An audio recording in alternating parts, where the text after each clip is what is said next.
Edgar Valdez, alias La Barbie, fue lugarteniente y jefe de sicarios del poderoso jefe narcotraficante Arturo Beltrán Leiva, quien estando a su servicio, se ganó un nombre entre los criminales más crueles de la historia mexicana. En este video te cuento toda su historia y cuál es su situación hoy en día. Sean todos bienvenidos a Narraciones Criollas.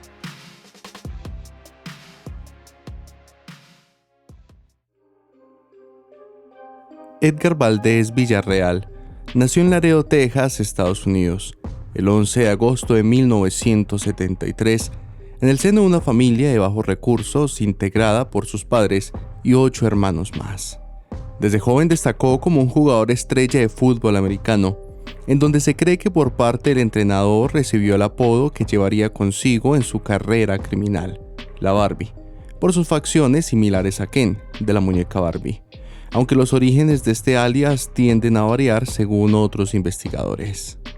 En versiones que hablan sobre su origen se comenta que durante un tiempo, siendo niño, vivió en las calles de Estados Unidos, hasta que una familia latina lo adoptó en Texas y de ahí tomó los apellidos Valdez Villarreal.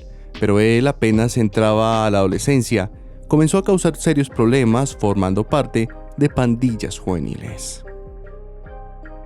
El primer arresto de Valdez llegaría a los 19, cuando fue acusado de homicidio por negligencia criminal, al presuntamente atropellar a un consejero de su escuela con su camioneta.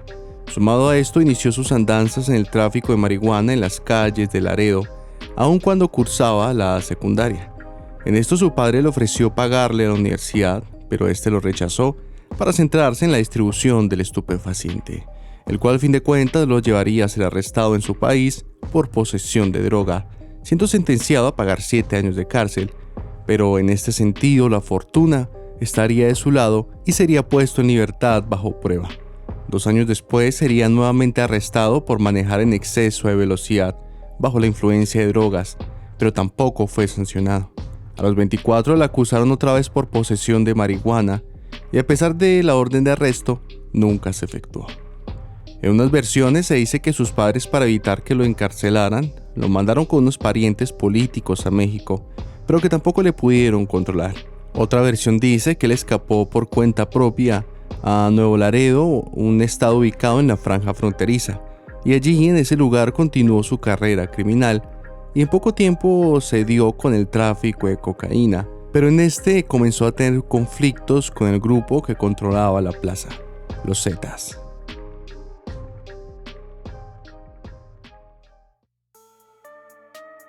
Cuando él se encontraba en el país azteca, en su camino de la criminalidad se unió a los hermanos Beltrán Leiva, quienes para ese momento ya trabajaban junto al Chapo Guzmán, un capo en ascenso en el cártel de Sinaloa.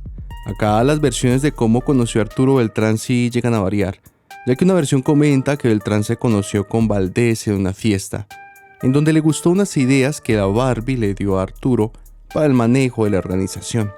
Además que le llamó la atención de que a pesar de ser tan joven, tenía una mentalidad muy avesada. Según esta versión, este encuentro se dio a mitades de los 90. La otra versión comenta que su encuentro se dio en el 2001, luego de un pleito de cantina.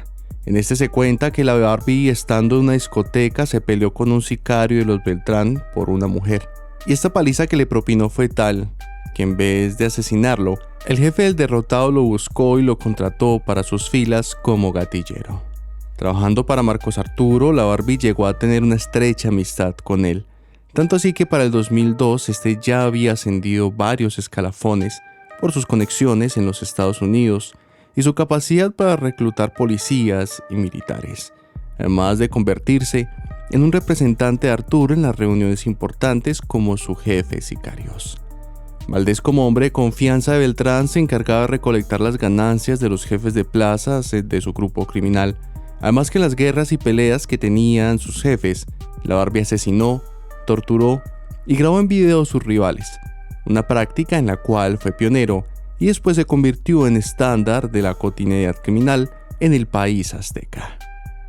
Siendo apadrinado por los hermanos Beltrán, contactándose con distribuidores de coca colombianos y protección de las autoridades corruptas en México, la Barbie comenzó a traficar droga a los Estados Unidos. No obstante, en su cadena de suministros faltaba un eslabón que le permitiera cruzar cantidades más grandes por la frontera. Así que en esta búsqueda logró contactarse con Carlos Montemayor, un mexicano que había migrado a los Estados Unidos y creó su propia compañía de transporte.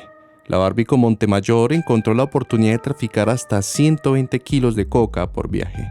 No obstante, además de convertirse en socio, Edgar pasó a ser yerno del transportista, al iniciar una relación sentimental con la hija de este, llamada Priscila Montemayor. Reportes de las autoridades cuentan que a finales del 2004, la Barbie inició una lucha por el control de la plaza contra el grupo de los Zetas, en especial por la plaza de Nuevo Laredo, en el cual se daban 7,000 cruces diarios hacia los Estados Unidos y solamente el 10% era revisado.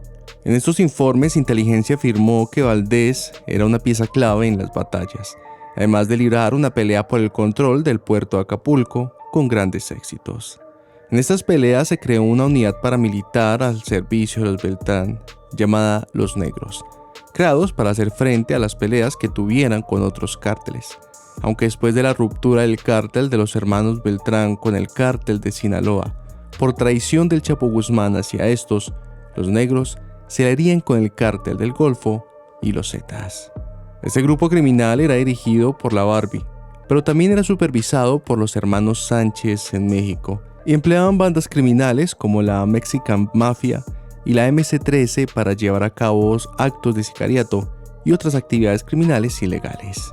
A pesar de ser uno de los hombres de mayor confianza de los Beltrán, nuestro protagonista era rebelde por naturaleza, y aunque trabajaba para Marcos, él no se sentía propiedad de nadie. Otras actitudes por las cuales resaltaba Edgar era que le gustaba mucho el mundo de la farándula y frecuentaba los mejores bares y las discotecas de moda en Ciudad de México, Acapulco y Cuernavaca, rodeado de toda clase de artistas y personajes famosos. Sumado a esto, se comenta que su ego era tan grande que llegó a mandar a hacer una película sobre su vida, pero al fin de cuentas no se dieron las cosas.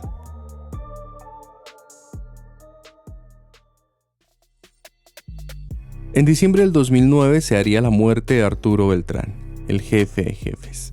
Así que la Barbie y Gerardo Álvarez, el Indio, siendo ellos los principales ejecutores y operadores del Barbas, quisieron formar su propio cártel, aunque este proyecto al fin de cuentas no prosperaría, ya que en agosto del 2010, la Barbie sería capturado en un supuesto operativo de la Policía Federal. Sobre estos hechos, se dice que ocurrieron en el estado de Morelos, pero que fue una presunta captura arreglada. Información cercana al capo afirmó que todo esto estaba acordado, que Valdés decidió entregarse porque se sentía más seguro con la protección del gobierno federal que en la calle a merced de los Zetas y de Héctor Beltrán, el sucesor del Barbas, quien le había sentenciado a muerte por una presunta traición al Barbas. El convenio sería que la Barbie expondría a los integrantes del grupo al cual había pertenecido y que haría declaraciones en contra de algunos políticos incómodos para el gobierno de turno. A cambio de esto, su proceso sería sencillo y se respetaría todos sus bienes. En la captura, Edgar fue presentado ante los medios de comunicación como un trofeo de guerra, muy al estilo de los primeros años de la guerra contra los narcos. En esta detención y presentación, nuestro protagonista nunca agachó la cabeza y vestía con ropa de marca, tenía un reloj costoso y miraba desafiante a las cámaras con una sonrisa burlona. En los datos que se dan sobre que Valdés fue un informante, es que en el 2004 él hizo contacto con el Departamento de Justicia tejano para que se eliminaran los cargos en su contra. El gobierno le pidió ayudar en la captura del Chapo Guzmán y Arturo Beltrán. En ese entonces habrá sido por lealtad o porque los necesitaba para hacer más dinero, Edgar no aceptó, aunque años después, él cambió de opinión seguramente por la ruptura dentro de la federación cuando inició la guerra entre Sinaloa y los Beltrán. La Barbie para esto hizo contacto a través de una tercera persona y durante el 2008, 2009 y el 2010 fue un informante de la DEA. Por esto se dice que lograron darle de paja al Barbas porque él reveló la ubicación donde estaba el capo y la Marina la asesinó después de un fuerte intercambio de balas. Siendo un informante valioso, fue testigo directo de la protección que dio el gobierno de México en los sexenios de Vicente Fox y Felipe Calderón a la Federación, y él conocía a fondo la corrupción de oficiales mexicanos, tales como Genaro García Luna, quien fuera titular de la Agencia Federal de Investigaciones con Fox y luego secretario de Seguridad Público Federal con Calderón. 2 años después de su detención, la Barbie le envió una carta a la periodista Anabel Hernández, siendo esta publicada en el periódico Reforma, en la cual se aseguraba que él había estado presente en reuniones de narcos organizadas personalmente por el todavía presidente Calderón.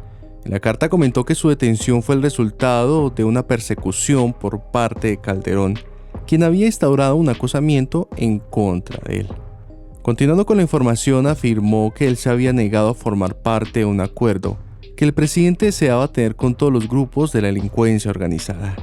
Ese capo dijo que hubieron encuentros entre las autoridades y los líderes de la familia michoacana, los Zetas y el cártel de Sinaloa, asimismo con el propio Chapo Guzmán.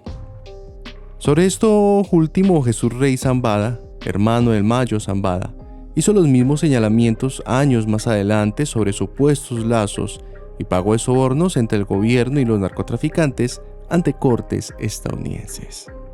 Sobre lo mencionado anteriormente de García Luna, en la carta la Barbie escribió que él mismo le había dado dinero a García, además de otros personajes del narcotráfico y la delincuencia. Un portavoz de la Policía Federal dijo que esas acusaciones del capo eran un intento de desacreditar los esfuerzos de las autoridades. Finalmente, Edgar será extraditado en el 2015 hacia los Estados Unidos, donde 3 años después un tribunal de Atlanta le condenaría a pagar 40 años de cárcel, así como una multa de $192 millones por 4 delitos de narcotráfico y 1 de lavado de dinero. La Barbie se declaró culpable de las acusaciones para así evitar la condena de cadena perpetua que en primera instancia se había solicitado en su contra. 7 años después de su extradición, en noviembre del 2022, en el conocimiento público mexicano el paradero de Edgar fue una incógnita, ya que el capo no aparecía bajo custodia de la Agencia Federal de Prisiones de Estados Unidos, donde purgaba su pena hasta el 2056. Esa falta de información oficial hizo que Valdés volviera a ser noticia después de tantos años. Un portavoz de la agencia penitenciaria comentó que no se daba información específica sobre el estatus de los presos por razones de seguridad o privacidad. Hasta ese momento, estaba cumpliendo su condena en la prisión de alta seguridad de Coleman II en la región central de Florida. Aunque a pesar de todo este vilo de su paradero, su nombre reaparecería en el 2023 en el registro de la Agencia Federal de Prisiones, y en este registro se certifica que uno de los sicarios y lugartenientes más peligrosos y sangrientos de la historia mexicana continuará tras las rejas hasta el 27 de julio del 2056. Espero que te haya gustado el video. Recuerda dejarme tu like y tu comentario. Esto fue Narraciones Criollas.